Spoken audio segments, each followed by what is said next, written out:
अऊज़ु बिल्लाहि मिनश शैतानिर रजीम बिस्मिल्लाहिर रहमानिर रहीम। नमाज की जो असल है वो कुरान पाक है।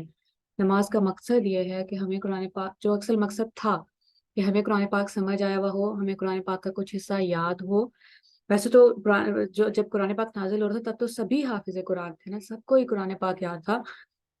और वो सारा का सारा कुरान पाक नमाज में खड़े होकर अल्लाह ताला से बात करते थे कि जो भी अल्लाह ताला ने नाजिल किया है कुरान पाक। और नमाज का फिर मकसद ये है, उसके बाद का जो स्टेप है कि हम नमाज का जो सबसे लंबा हिस्सा है वो कयाम का हिस्सा है, कि जब हम खड़े होके कुरान पाक की तिलावत करते हैं उस हिस्से में। और उस हिस्से में अल्लाह ताला ने सूरह फातिहा को मैंडेटरी बना दिए कि ये फर्ज है, ये आपको, चाहे आप फर्ज की तीसरी या चौथी रकत भी पढ़ रहे हैं और उसके बाद आपको कुरान पाक का कुछ हिस्सा रिसाइट नहीं करना, तब भी सूरह फातिहा जरूर पढ़नी है। और फिर उसके बाद हमें कुरान पाक का कुछ हिस्सा पढ़ना है। अनफॉर्चुनेटली ये हो गया क्योंकि जब हम बच्चे होते हैं और हम बच्चों को छोटी छोटी सूरतें याद करवाते हैं, सूरह इखलास, सूरह कौसर, सूरह असर, कि अच्छा बच्चा है अभी ये याद नहीं कर सकता तो इतनी उसके लिए काफी है, बच्चे के लिए वो वाकई काफी है। लेकिन जो जो इंसान बड़ा होता जाता है अब उसकी अपने ऊपर जिम्मेदारी आनी चाहिए थी कि अच्छा मैं थोड़ा और हिस्सा सीख लूँ ताकि मैं कुरान पाक में नमाज में खड़े होकर कोई और कुरान पाक का हिस्सा पढ़ना शुरू कर दूं। लेकिन वो हम 40-50 साल तक वही सूरह इखलास, सूरह असर पे ही रहते हैं। और अगर किसी को आती भी हैं दूसरी सूरतें तो क्योंकि हम नमाज के लिए वक्त इतना कम निकाल के गए होते हैं कि फिर हमारे पास टाइम ही नहीं होता कि अच्छा मैं खड़े होकर कोई और सूरत पढ़ लूँ। असल मकसद क्या था कि हम नमाज में खड़े हुए हैं और नमाज में खड़े होकर हमने अल्लाह ताला का कलाम पढ़ा है और उस कलाम की वजह से हमारे दिल के ऊपर ऐसा असर आया है, ऐसा बोझ पड़ा है, ऐसा रोब में आ गया हमारा दिल कि अब हमसे खड़ा नहीं हुआ जा रहा और हम फौरन रुकू में चले जाते हैं। और रुकू में जाके फिर हम अल्लाह ताला की तस्बीह करते हैं कि या अल्लाह आप बहुत परफेक्ट हैं, दोबारा हम सुबहाना के अल्फाज इस्तेमाल करते हैं।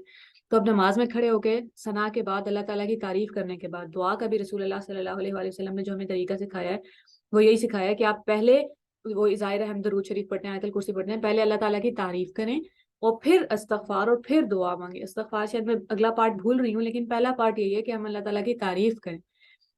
और वो तारीफ भी जबानी कलामी ना हो, किसी और के अल्फाज ना हो कि अच्छा हमने याद कर लिया है कोई पार्ट, जैसे सुबहान अल्लाह वल्हम्दुलिल्लाह तीसरे कलमे से ज्यादा खूबसूरत कुछ है ही नहीं अल्लाह ताला की तारीफ करने के लिए। लेकिन कोई इंसान रोज पढ़ रहा है तीसरा कलमा और उसको मतलब नहीं पता तो वो मकसद पूरा नहीं हुआ उसका। अब हम नमाज में खड़े होकर रोज क्या कहते हैं, और ये हमारे ऊपर अल्लाह ताला ने मैंडेटरी कर दिया कि आप कोई और पार्ट पढ़ें पढ़ें कुरान पाक का या ना पढ़ें, या कौन सा पार्ट पढ़ने वो आप खुद चूज कर लें। सूरह फातिहा आपको पढ़नी पड़ेगी। सूरह फातिहा क्या है असल में, इंट्रोडक्शन है हर रोज हमारा अल्लाह ताला से पहली दफा। अल्हम्दुलिल्लाहि रब्बिल आलमीन, तमाम तारीफें और तमाम शुक्र अल्लाह के लिए हैं जो तमाम जहानों का रब है। अभी आपके घर में हो सकता है आज झगड़ा हो गया है किसी से, आपको अभी किसी की बातें सुन के आ रहे हैं, किसी के ताने सुन के आ रहे हैं, स्कूल में कोई मसला हो गया, जॉब पे कोई बॉस से लड़ाई हो गया, या आपकी किसी कोलीग से नहीं बनी, और वहीं पे आपको जोहर की नमाज में जाके खड़े होना है एंड यू आर सेइंग अल्हम्दुलिल्लाह। और उस वक्त फिर अगर मैं अल्हम्दुलिल्लाह बोल रहा हूँ तो मेरे दिमाग से सारे वो प्रॉब्लम्स चले जाने चाहिए कि या अल्लाह आपका शुक्र है मैं इस इम्तिहान के काबिल तो था कि आपने मुझे इस इम्तिहान के काबिल समझा और दुनिया में भेज दिए। अब अगर फरिश्तों के पास टेस्ट नहीं है, वो अल्लाह ताला की इबादत कर रहे हैं, वो अल्लाह ताला की फरमाबरदारी कर रहे हैं, तो फिर उसके अलावा उसके बाद उनके पास इनाम भी नहीं है क्योंकि वो नहीं सुन रहे ताने किसी से, उनको थकान नहीं हो रही, उनको नींद नहीं आ रही, उनके घुटनों में दर्द नहीं है, उनकी कमर में दर्द नहीं है, उनको लोग मिसट्रीट नहीं कर रहे। ये हमारा टेस्ट है। तो हमें हमें अल्लाह ताला ने इस काबिल समझा है कि हमें फिर ये टेस्ट दिया और हमें अशरफुल मखलूकात बनाए और हमें मस्जिद मलाइक भी बनाए। तो फिर हम कहते हैं अल्लाह ताला का अब आगे इंट्रोडक्शन क्या है, अर्रहमान अर्रहीम, बहुत मोहब्बत करने वाले, हमेशा ख्याल रखने वाले।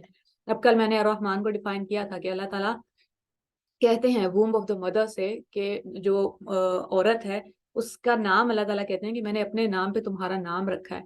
कि रहम से अल्लाह ताला इंसान के जो रहम है, औरत का जो रहम है उससे बात कर रहे थे। I don't know if I am saying the word right, रहम है या रहम है, अल्लाह ताला उससे बात करते हैं। हमने अब क्या बना दिया लड़कियों को डिग्रेड करने के लिए, और उनको सेल्फ रिस्पेक्ट और सेल्फ एस्टीम नाम की कोई चीज ही नहीं है। इसलिए फिर आप देखते हैं कि लड़कियां मुकाबले पे उतर आई हैं कि अच्छा अब हम जाके कमाएंगे तो हमें इज्जत मिलेगी।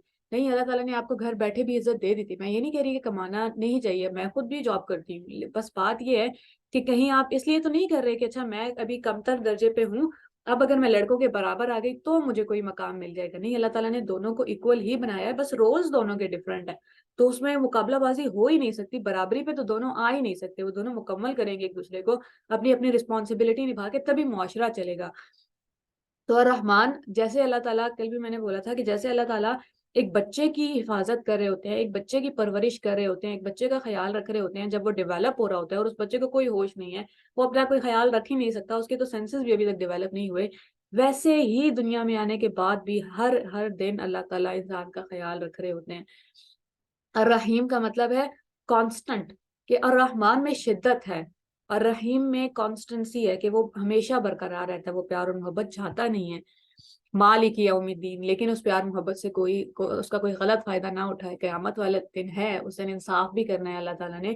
یہ جتنی بھی ہم ناانصافیاں دیکھتے ہیں نا، جب بھی میں کہتی ہوں کہ اچھا، یا ہم جب سوچتے ہیں کہ اچھا دنیا کو دیکھ کے ہمیں اللہ تعالیٰ کے ہونے پہ یقین آئے گا، تو پہلا دھیان ہمارا سارا اپنے بالکل پاس پہ جاتا ہے کہ لوگ تو ظلم کر رہے ہیں، کسی نے کسی کی زمین لے لی ہے، کسی نے کسی کو قتل کر دیا ہے، کسی نے اغوا کر رہے ہیں، لوگ کیا کیا نہیں کر رہے لوگ۔ وہ سارا مسئلہ لوگوں کی اپنی چوائس کا ہے، وہ اللہ تعالیٰ نے بنا کے ان کے ہاتھوں میں دے دیا تھا۔ جب ہم نیچر کی بات کرتے ہیں تو ہم پہاڑوں کی بات کرتے ہیں، ستاروں کی، آسمان کی، سورج کی۔ جو سپیس ہے نا ساری، یہ بلیک ہے، آل بلیک ہے۔